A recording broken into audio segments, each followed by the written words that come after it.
अध्याय 5 कर्मयोग कृष्ण भावना भावित कर्म। अर्जुन ने कहा, हे कृष्ण, पहले आप मुझसे कर्म त्यागने के लिए कहते हैं और फिर भक्ति पूर्वक कर्म करने का आदेश देते हैं। क्या आप अब कृपा करके निश्चित रूप से मुझे बताएंगे कि इन दोनों में से कौन अधिक लाभप्रद है? श्री भगवान ने उत्तर दिया, मुक्ति के लिए तो कर्म का परित्याग तथा भक्ति में कर्म दोनों ही उत्तम हैं, किंतु इन दोनों में से कर्म के परित्याग से भक्ति युक्त कर्म श्रेष्ठ है। जो पुरुष न तो कर्म फलों से घृणा करता है और न कर्म फल की इच्छा करता है, वह नित्य सन्यासी जाना जाता है। हे महाबाहु अर्जुन, ऐसा मनुष्य समस्त द्वंद्वों से रहित होकर भवबंधन को पार कर पूर्णतया मुक्त हो जाता है। अज्ञानी ही भक्ति को भौतिक जगत के विश्लेषणात्मक अध्ययन से भिन्न कहते हैं। जो वस्तुतः ज्ञानी हैं वे कहते हैं कि जो इनमें से किसी एक मार्ग का भली भांति अनुसरण करता है वह दोनों के फल प्राप्त कर लेता है। जो यह जानता है कि विश्लेषणात्मक अध्ययन द्वारा प्राप्त स्थान भक्ति द्वारा भी प्राप्त किया जा सकता है, और इस तरह जो सांख्य योग तथा भक्ति योग को एक समान देखता है वही वस्तुओं को यथारूप में देखता है। भक्ति में लगे बिना केवल समस्त कर्मों का परित्याग करने से कोई सुखी नहीं बन सकता, परंतु भक्ति में लगा हुआ विचारवान व्यक्ति शीघ्र ही परमेश्वर को प्राप्त कर लेता है। जो भक्ति भाव से कर्म करता है, जो विशुद्ध आत्मा है और अपने मन तथा इंद्रियों को वश में रखता है, वह सबों को प्रिय होता है और सभी लोग उसे प्रिय होते हैं।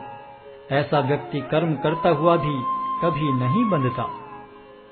दिव्य भावनामृत युक्त पुरुष देखते, सुनते, स्पर्श करते, सूंघते, खाते, चलते फिरते, सोते तथा श्वास लेते हुए भी अपने अंतर में सदैव यही जानता रहता है कि वास्तव में वह कुछ भी नहीं करता। बोलते, त्यागते, ग्रहण करते या आंखें खोलते बंद करते हुए भी वह यह जानता रहता है कि भौतिक इंद्रियां अपने अपने विषयों में प्रवृत्त हैं और वह इन सब से पृथक है। जो व्यक्ति कर्म फलों को परमेश्वर को समर्पित करके आसक्ति रहित होकर अपना कर्म करता है, वह पाप कर्मों से उसी प्रकार अप्रभावित रहता है जिस प्रकार कमल पत्र जल से अस्पृश रहता है। योगी जन आसक्ति रहित होकर शरीर, मन, बुद्धि तथा इंद्रियों के द्वारा भी केवल शुद्धि के लिए कर्म करते हैं। निश्चल भक्त शुद्ध शांति प्राप्त करता है, क्योंकि वह समस्त कर्मफल मुझे अर्पित कर देता है।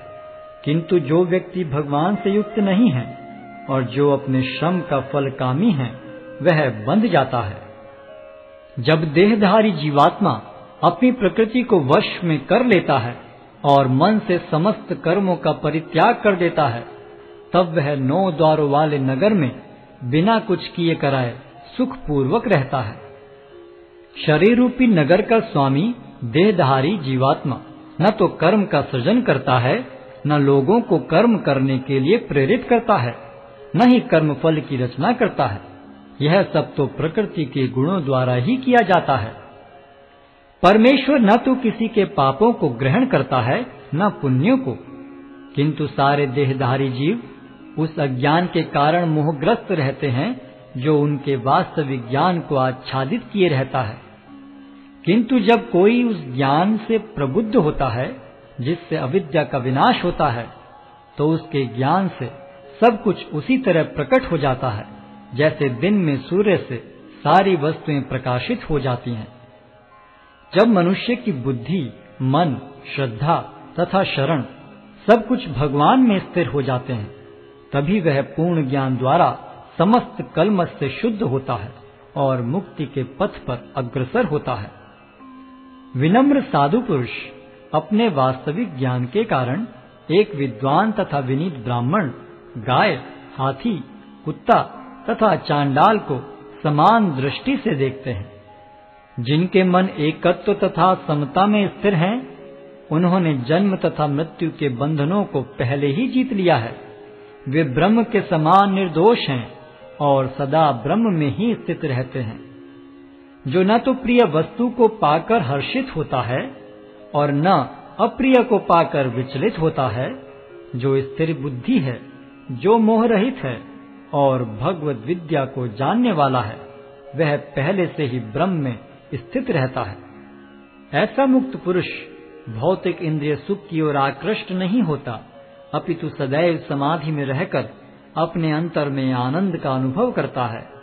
इस प्रकार स्वरूप सिद्ध व्यक्ति पर ब्रह्म में एकाग्र चित्त होने के कारण असीम सुख भोगता है।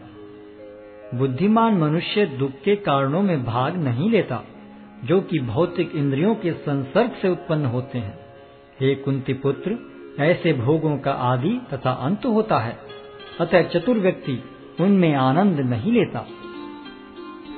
यदि इस शरीर को त्यागने के पूर्व कोई मनुष्य इंद्रियों के वेगों को सहन करने तथा इच्छा एवं क्रोध के वेग को रोकने में समर्थ होता है, तो वह इस संसार में सुखी रह सकता है। जो अंतःकरण में सुख का अनुभव करता है, जो कर्मठ है और अंतःकरण में ही रमण करता है तथा जिसका लक्ष्य अंतर्मुखी होता है, वह सचमुच पूर्ण योगी है। वह पर ब्रह्म में मुक्ति पाता है और अंततोगत्वा ब्रह्म को प्राप्त होता है। जो लोग संशय से उत्पन्न होने वाले द्वैत से परे हैं, जिनके मन आत्म साक्षात्कार में रत हैं, जो समस्त जीवों के कल्याण कार्य करने में सदैव व्यस्त रहते हैं और जो समस्त पापों से रहित हैं, वे ब्रह्म निर्वाण को प्राप्त होते हैं। जो क्रोध तथा समस्त भौतिक इच्छाओं से रहित हैं, जो स्वरूप सिद्ध आत्म संयमी हैं और संसिद्धि के लिए निरंतर प्रयास करते हैं, उनकी मुक्ति निकट भविष्य में सुनिश्चित है।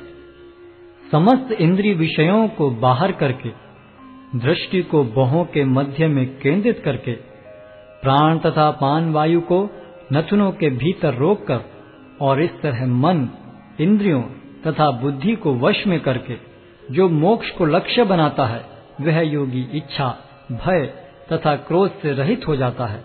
जो निरंतर इस अवस्था में रहता है, वह अवश्य ही मुक्त है। मुझे समस्त यज्ञों तथा तपस्याओं का परम भोक्ता, समस्त लोकों तथा देवताओं का परमेश्वर एवं समस्त जीवों का उपकारी एवं हितैषी जानकर मेरे भावनामृत से पूर्ण पुरुष भौतिक दुखों से शांति लाभ करता है।